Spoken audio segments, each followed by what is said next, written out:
Prestes a completar 60 anos em que o Brasil sofreu um golpe militar, a fala do presidente Lula em entrevista à Rede TV frustrou apoiadores e democratas. Então, o que eu não posso é não, tocar a história para frente, ficar remoendo sempre.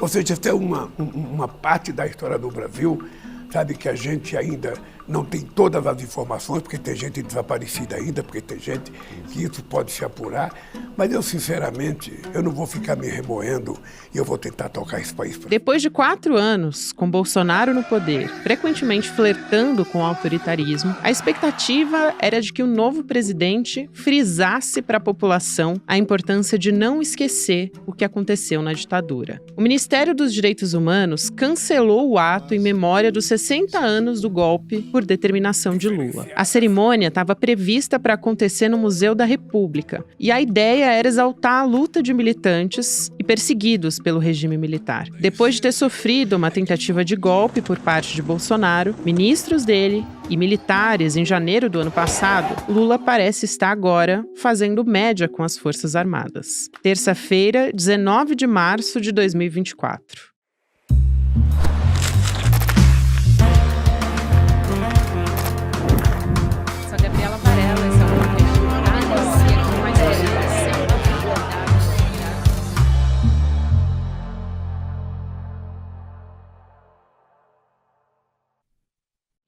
Olá, seja muito bem-vindo, seja muito bem-vinda. Eu sou a Gabriela Varela e esse é o videocast Em Detalhes. Aqui, você já sabe, de segunda a sexta-feira, sempre com um convidado ou uma convidada, a gente analisa uma temática ou uma notícia importante do momento. A notícia de hoje é o Ministério dos Direitos Humanos ter cancelado um ato em memória dos 60 anos do golpe militar, depois de uma decisão do presidente Lula. Eu vou conversar sobre isso com a advogada e jornalista Lígia Jobim, que já está aqui para participar junto comigo dessa entrevista. Lígia, muito obrigada por aceitar nosso convite. Seja muito bem-vinda aqui ao ICL e ao Em Detalhes também. Obrigada a vocês por abordarem essa pauta tão importante. É muito importante e eu quero começar te perguntando primeiro como é que foi essa decisão do presidente Lula, como é que a senhora recebeu, e eu gostaria de citar um trecho aqui de um texto que a senhora escreveu para o jornal GGN, bastante respeitoso e muito importante para o que está acontecendo nesse momento. É um trecho bem curtinho. A senhora diz, abre aspas, o que aconteceu no dia 8 de janeiro é consequência direta da impunidade do que nos fizeram há 60 anos. Fecha aspas. Aí queria passar a palavra para a senhora. Infelizmente, isso é verdade. Né? Enquanto esses militares de 64 não forem punidos, não é isso, a maioria já morreu. Mas enquanto o Brasil não der uma demonstração forte de que a ditadura é um mal, a ditadura é aquilo que Ulisses, com toda razão, gritou, temos ódio à ditadura, ódio e nojo, enquanto o Brasil não aprender a ter ódio e nojo da ditadura, nós vamos ter 8 de janeiro. Né? Isso daí não se foge. Né? E personagens que estavam no 8 de janeiro atuaram no golpe, não no dia do golpe, mas participaram da ditadura. Né? O general Heleno é reincidente. Né? Ele foi ajudante de ordens, foi o Cid Gomes do Silvio Frota. Né? A gente não pode se esquecer disso. Ele estava lá e ele estava aqui. Né? Isso não pode ser esquecido. Exatamente. Respondi? Sem dúvida. Eu queria que a senhora também contasse um pouco da sua história, da história da sua família.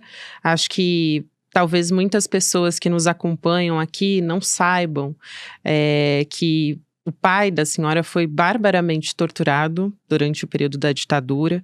Eu queria que a senhora contasse quem foi o seu pai, e como foi para a sua família percorrer todo esse caminho para que hoje a senhora pudesse se despedir adequadamente de um familiar, né? O caminho que muitos brasileiros tiveram que percorrer e que muitos ainda não conseguiram, inclusive, fazer essa despedida de forma adequada. Olha, meu pai era um diplomata aposentado e estava escrevendo suas memórias. Novamente, a história aqui se repete. Era sobre a corrupção dos militares na construção da hidrelétrica de Itaipu. A corrupção dos militares continua. Não houve punição, não haverá e continuará. O Lula precisa entender que isso é um fator que aumenta a fome no país. Vamos botar em palavras infantis, esse é um dos fatores. Meu pai saiu de casa, foi sequestrado, apareceu pendurado numa árvore na Barra da Tijuca, com os joelhos numa pedra, os pés no chão. Quando eu perguntei ao delegado Rui Dourado, que era o encarregado do caso, como é que alguém morre enforcado assim, ele me disse: não, filhinha, você não entendeu. Ele se ajoelhou na pedra e esperou cair morto em cima da corda, porque ele queria se suicidar. Então tá, né? Bom, diante disso, e diante do fato de nós não termos podido sequer, minha mãe e eu, vermos o corpo, eu tenho a impressão que até hoje eu não vivi meu luto. Minha mãe e eu saímos do velório e partimos para a luta. E nessa luta eu estou até hoje. O outro dia alguém me disse: nunca se descobriu quem deu a ordem para matar seu pai. Eu digo: peraí, nunca não. Ainda não se descobriu. Porque eu vou descobrir. Nem que seja a última coisa que eu faça na vida, eu vou descobrir de onde partiu essa ordem. Inclusive, para quem não sabe, o pai da Lígia é o embaixador, né? Foi o embaixador José Jobim, e ele estava naquela época se preparando para escrever um livro, né, sobre os negócios, as negociatas no entorno da construção da hidrelétrica de Itaipu, na fronteira entre o Brasil e o Paraguai. E Itaipu, inclusive, nessa época, teve mais de 100 operários mortos e milhares de acidentes, mais de 40 mil acidentes na construção durante o período da ditadura. Lígia, queria te ouvir sobre a sua história naquele momento. Inclusive, você estava grávida, né? Foi um momento justamente do desaparecimento dele. Sim, eu estava grávida da minha filha, da minha primeira filha, quer dizer, o outro é filho, mas enfim. Eu estava grávida dela, estava no início da gravidez, mas graças a Deus ela nasceu bem, está aí inteira, né? E, enfim, é isso. Foi muito difícil, foi muito, muito, muito difícil. Minha mãe foi uma companheira fora de série, né? E ela me dizia sempre: nós estamos fazendo isso, nós temos que fazer isso, é nossa obrigação, não só por nós, não só por teu pai, mas pelo país, sabe? O país não pode aguentar mais essa mentira, já são tantas, mas esta não. Né? Vamos tentar chegar lá, porque não é possível isso. Né? E realmente nós lutamos e eu luto até hoje. Tá? Não é nunca se descobriu, é ainda não se descobriu. Tá? É isso. E eu acho muito triste, sabe, que o Lula condene o país a viver na ignorância do que seja a ditadura pelo qual ele passou. Tá? Ele, país. Tá? Eu às vezes me pergunto: por que os bolsonaristas vão para a rua pedir AI-5? Eles não sabem o que aconteceu em 64, 68? Né? A maioria não deve saber. Né? Eles acham aquilo bonito e pedem. Tá? Eles sabem que o general Geisel, segundo documentos da CIA, autorizou a morte de pessoas e que o Figueiredo, o general Figueiredo, foi a quem ele delegou a tarefa de decidir quem morria, quem não morria. Será que o povo sabe que o general Figueiredo assistia a sessões de tortura? Eu não acredito que saiba. E o país vai continuar nessa ignorância, pedindo AI-5, pedindo a volta da ditadura, achando que os militares são o máximo? O desserviço que o Lula está prestando, jogando esse passado para baixo do tapete, é muito grande. é muito grande. Não é possível que ele não entenda que o 8 de janeiro é consequência direta da impunidade de 64. Né? Exemplo claro, gritante, é o general Heleno. Né? Esse é o maior exemplo que me vem à cabeça. O primeiro, não, talvez se eu parasse para pensar, eu conseguiria vários outros, com certeza. Né? Porque nem todos eles morreram, estão aí ainda, estão dentro do clube militar e vão comemorar agora. Né? Porque eles comemoram, nós descomemoramos, mas eles comemoram, né? O movimento, como eles chamam, do dia 31 de março, que sequer existiu. O que existiu foi um golpe no dia 1º de abril. Mas na fantasia deles, não é isso. Agora, o clube militar pode deturpar a história, pode chamar de movimento e pode comemorar. Nós não podemos. Nós não podemos sequer procurar os nossos mortos, porque o Lula não assina a reinstalação da comissão sobre mortos e desaparecidos políticos. E ainda teve a cautela de mandar perguntar ao Exército, às Forças Armadas, se elas se incomodavam que a comissão fosse reinstalada. O que se tornou público foi que eles não se incomodavam, mas com certeza se incomodavam, porque senão já estaria reinstalada. Né? Tem certos absurdos nesse país que, sinceramente, a Unesco, sabe, deveria passar uma temporada aqui. Não é possível. Né? Não é possível. Ligia, você citou o João Figueiredo, né? É importante lembrar também, quando você, escreveu esse texto no jornal GGN, dizendo que o 8 do 1 é consequência direta dessa impunidade. Eu queria lembrar que o neto dele também atuou nessa operação de propagação de desinformação, de golpismo e de antidemocracia por meio de um veículo de comunicação, por meio da Jovem Pan, e foi implicado diretamente pela Polícia Federal nesses atos antidemocráticos. Então, eu acho que é importante a gente entender como uma coisa leva a outra, e isso tem tudo a ver com o que você escreveu.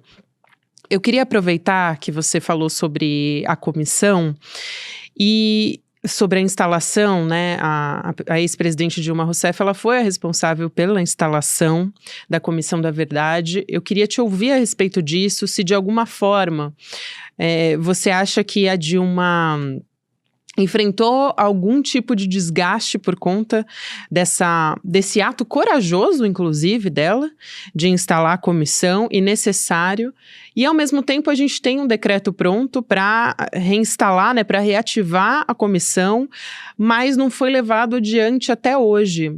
Em algum momento vocês chegaram a dialogar, você e outras famílias também, chegaram a dialogar com o presidente Lula de alguma maneira para saber por que ele não levou adiante? Olha, eu faço parte do coletivo Memória, Verdade, Justiça e Reparação e do coletivo Filhos e Netos por Memória, Verdade e Justiça. Nós tentamos marcar uma audiência com Lula, né, e nunca tivemos resposta. Ele nunca nos recebeu. Né? Ele realmente só só ouve o que os militares dizem. Porque dialogar você pressupõe, né? Aliás, eu costumo dizer que o Lula é um conciliador. Né? Eu vou mudar essa minha frase, tá? Porque eu acho que o Lula, há uma diferença entre conciliar e se dobrar. E o Lula se dobra aos militares. Ele não quer conciliar, ele quer se dobrar. Né? Desculpa, tá? Eu posso estar batendo muito nessa tecla, mas me dói demais. Me dói demais ver um homem em quem eu sempre votei. Não teve uma única eleição em que o Lula fosse candidato que eu não tivesse votado nele. Né? Para ele chegar agora e fazer isso. Porque ele não fez no primeiro governo Tudo bem, eu era moça. Não fez no segundo, eu era moça. Agora, no terceiro, eu estou velha. Eu estou com 73 anos. Eu me pergunto, será que eu vou ver algum governo fazer isso? Será que eu vou ver algum governo dizer que o pessoal de 64 eram degenerados? Que aquelas pessoas eram degeneradas porque quem enfia barata na vagina das mulheres é um degenerado. Quem bota um jacaré para passear em cima de uma mulher nua é um degenerado. E são essas pessoas, mesmo que já tenham morrido, que o Lula quer acobertar. Aqui, a ponte continua a se chamar Ponte Presidente Costa e Silva. O viaduto do Santa Bárbara continua a se chamar Viaduto 31 de Março. E há um sem número de escolas pelo país com o nome de General Figueiredo, Ernesto Geisel, Emílio Gás da Azul Médici e por aí vai. O que essas crianças podem achar? Que são heróis. Que são heróis. Será que não pode nem tirar esses nomes? Por favor, eu vou morrer vendo isso. O que eu posso fazer? Lígia, eu queria aqui, inclusive, aproveitar para expressar minha solidariedade. É totalmente compreensível, não precisa pedir desculpa de forma alguma. Eu queria aproveitar que a gente está falando sobre o presidente Lula e a relação dele com os militares. Eu queria a sua avaliação, perguntar se o presidente Lula, na sua avaliação, tem medo dos militares e se não seria, aqui refletindo, um momento justamente de enfrentamento, já que os militares estão fragilizados. E eu digo por quê? Porque a gente está enfrentando depoimentos ligados ao 8 de janeiro, em que diversos militares estão ficando expostos, e parece que finalmente a gente vai ter algo concreto em relação a um julgamento de oficiais, né? Então eu queria te ouvir a respeito disso, se talvez esse não seria justamente o momento ideal para se posicionar contra isso. Tá, vamos falar sobre isso, mas eu gostaria só de voltar um minutinho. Com certeza. Porque eu deixei passar batido o nome da Dilma. Eu quero deixar claro que a Dilma é de uma coragem sem limites. Esta mulher foi torturada, não delatou ninguém. Esta mulher sabia o que estava se arriscando quando criou a Comissão Nacional da Verdade. E criou. E com certeza esse foi o principal motivo do golpe contra ela. Não se pode deixar passar em branco o nome da Dilma sem dizer isso. Agora, a fragilidade dos militares neste momento. Sim, alguns estão fragilizados, com certeza. Mas a instituição, eu acredito que continua se achando bela e formosa. Todos com roupa camuflada, vestidos de mato, passeando por aí. Nada vai acontecer com eles. Pode acontecer com um ou dois se o Lula deixar. Porque se eles fizerem uma pressão no Lula, até isso vai acabar. Vão pegar um bagrinho, se duvidar, o tenente que estava de guarda, e o resto sai impune. Eu não posso acreditar, diante de tudo que o Lula está deixando passar, diante de tudo que o Lula está fazendo, que ele vai deixar que algum general vá para a cadeia. Ele pode até deixar o Bolsonaro, porque desses, as Forças Armadas agora acredito que têm vergonha. Agora, generais da ativa, não vai acontecer. Eu duvido. Duvido. Será um dia de grande alegria para mim. Ver que, pelo menos, o meu neto, os meus 2 netos, poderão, no futuro, dizer: os que tentaram dar o golpe foram punidos. Os meus filhos não podem dizer isso de 64. mas eu espero que os meus netos possam dizer sobre o golpe do 8 de janeiro. E a respeito, Lígia, a responsabilidade também como chefe de Estado, eu te pergunto, né? Porque o presidente Lula sempre se posicionou de forma muito contundente, não só a ditadura também em outros países da América Latina, já esteve com as mães, as irmãs, as mulheres na Plaza de Maio, dizendo que elas ensinaram a viver a democracia. Eu te pergunto sobre não só essa responsabilidade perante a sociedade brasileira, mas como isso impacta em relação à América Latina, né? Ele disse que não quer continuar olhando para o passado, que quer olhar para o futuro e que o 8 de janeiro é muito grave e é isso. Mas como você disse no seu texto, para que outros 8 de janeiros não aconteçam, é preciso que algo seja feito, né? Então, queria te ouvir a respeito disso, sobre essa responsabilidade como chefe de Estado perante a América Latina. Eu acho muito, muito desmoralizante para o Lula o que ele fez, né?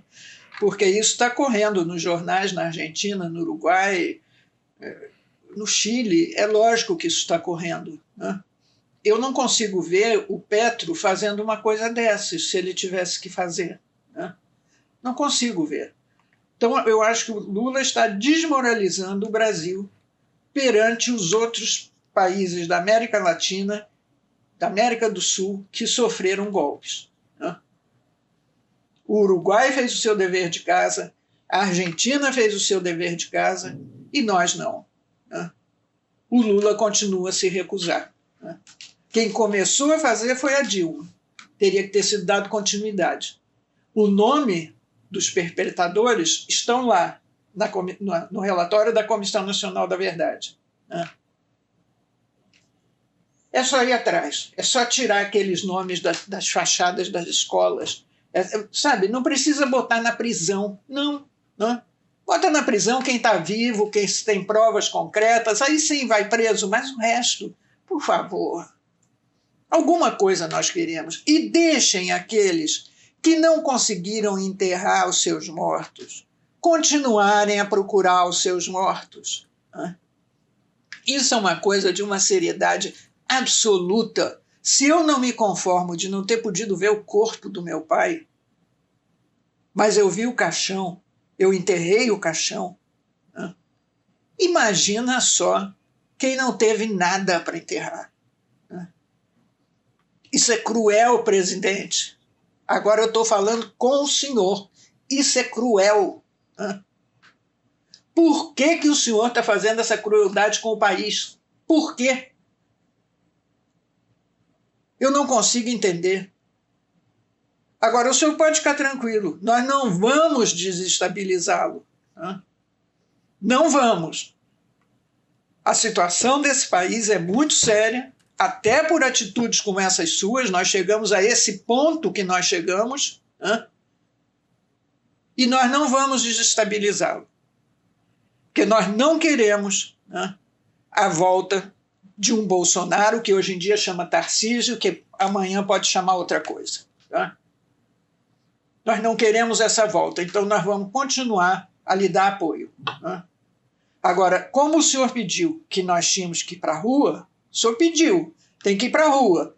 Tá, nós vamos para a rua. Nós vamos para a rua para criticar os seus erros e para lhe dar apoio nos seus acertos, mas não só para lhe dar apoio nos acertos. Eu não sei se o senhor sabe, mas no dia 1º vai haver a marcha reversa. Nós vamos sair daqui e vamos a Juiz de Fora, fazendo o caminho inverso do que o general Mourão fez, né? Nós não vamos parar, presidente. Não vamos parar. Um dia o senhor vai nos dar razão. Um dia o senhor vai entender o papelão que o senhor fez diante das madres. O senhor vai entender. Nada como um dia depois do outro. Um dia o senhor não será recebido, né? Lígia, para quem não sabe sobre a marcha, eu queria aproveitar e pedir que você explicasse como é que vai ser essa marcha. Nós vamos sair daqui dia 1º, vamos sair da Cinelândia às 7h30 da manhã, em ônibus fretados. E se você quiser, depois eu te mando o formulário de inscrição, você divulga, né? E vamos até Juiz de Fora com 2 paradas. Uma em Petrópolis, que seria na Casa da Morte, mas não vai ser, porque o acesso é muito difícil, vai ser em Quitandinha, vai haver uma parada lá, mas que na verdade significa uma parada na Casa da Morte. E depois uma parada em Levi Gasparian, onde vamos almoçar, tal e coisa, com o MST, um almoço oferecido pelo MST, e depois seguimos para Juiz de Fora, né? Voltamos no mesmo dia à noite. Já para a gente ir encaminhando para o final, eu pergunto 2 coisas. Primeiro, o que o presidente Lula ainda pode fazer nesse meio tempo para sinalizar o apoio dele às famílias? O que você acha, o que você esperaria que seria o adequado nesse momento? E a segunda pergunta é se isso sinaliza de alguma forma como vai ser a postura do presidente Lula em relação aos pedidos que têm sido feitos reiteradamente agora pela extrema-direita, inclusive pela própria família Bolsonaro, a respeito de um pedido de anistia depois do 8 de janeiro? Acredito que não, né? Acredito que não. Eu acho que ele sentiu o golpe. Afinal, foi contra ele diretamente. E quando as coisas são contra a gente sente mais, né?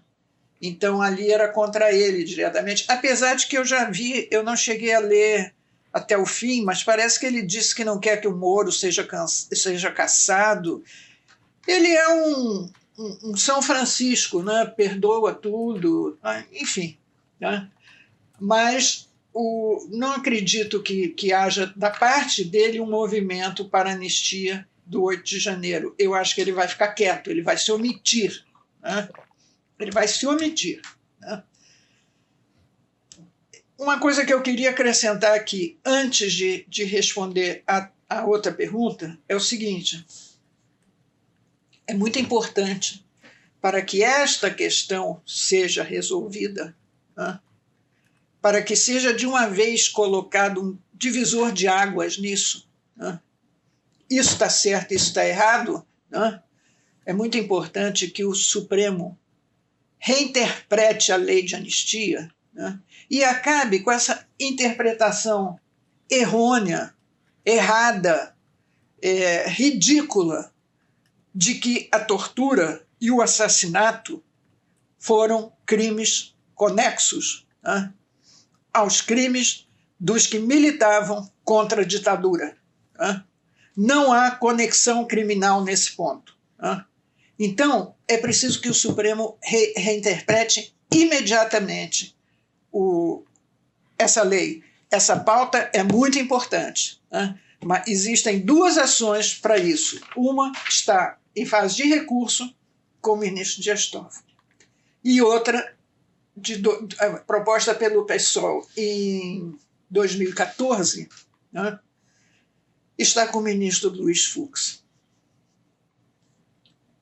Bom, a outra pergunta tua era, que eu enfiei outro assunto no meio. O que Lula pode fazer para o que Lula mudar? Pode fazer? Uma coisa tão simples. Reinstala a Comissão de Mortes e Desaparecidos, presidente. Deixa quem nunca teve nada do seu familiar, do seu ente querido, do seu amigo, do que seja, para enterrar, deixa achar onde estão, o que aconteceu. Não pode haver desaparecidos num país, né? O que é isso? Um país cheio de desaparecidos? Porque os desaparecidos não são só os que estão na Comissão da Verdade, na relação da Comissão da Verdade. Há muitos mais, e nós sabemos disso, né? Por exemplo, outro dia me perguntaram por uma presa em... cadê? Eu não me lembro o ano. Acho que foi dezembro de 70 ou janeiro de 71. Uma presa que deu à luz na base aérea do Galeão. Nós sabemos que esta mulher existiu, nós sabemos que ela deu à luz na base aérea do Galeão.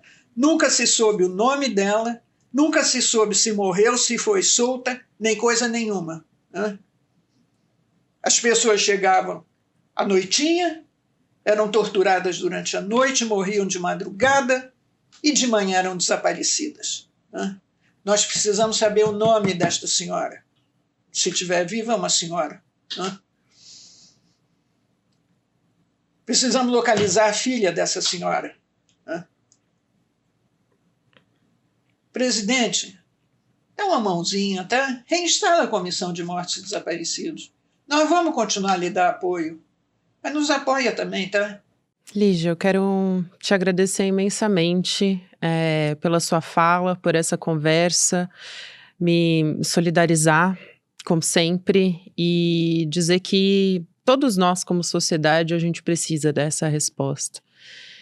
E é isso. Dá todo o meu apoio. Obrigada, a Lígia Jobim, que é jornalista e advogada. Obrigada a vocês, tá? Videocast em Detalhes fica por aqui. O próximo episódio vai ao ar às 10h30 da manhã, ao vivo no YouTube, por onde você acompanha toda a nossa programação de segunda a sexta-feira. Aproveito para lembrar você que na sequência tem Mercado e Investimentos, depois tem Rolê ICL e 6h da noite tem ICL Notícias segunda edição. Aqui no meu recado final também quero lembrar de você assistir a aula inédita com o cientista que desvendou o comportamento humano, o Elliot Aronson, que é autor do best-seller O Animal Social, que vai ser no domingo, dia 7 de abril, às 8h da noite, um evento que vai ser online, gratuito, e que você pode se inscrever em detalhesicl.com.br. Muito obrigada, você que me acompanhou até aqui, e até amanhã. Você seria capaz de fazer o mal, mas não um mal menor, um mal maior, desses que mais te assusta, esses que você mais critica nos seus dias, nas suas redes sociais? Provavelmente a sua resposta seria: não, eu não sou um monstro. Mas o que as pesquisas mostram pode te deixar chocado. A psicologia social estuda o comportamento humano e o porquê da gente fazer as coisas da forma como a gente faz. O maior especialista no mundo em psicologia social chama-se Elliot Aronson. E aos 92 anos de idade, é o psicólogo mais premiado nos Estados Unidos, tendo ganho o prêmio de melhor psicólogo, melhor pesquisador e melhor autor. Ele que escreveu esse livro, O Animal Social, o livro que mais influenciou na minha vida a minha forma de ver o mundo. A gente conseguiu marcar uma conversa com Elliot Aronson para ele nos ensinar sobre comportamento humano.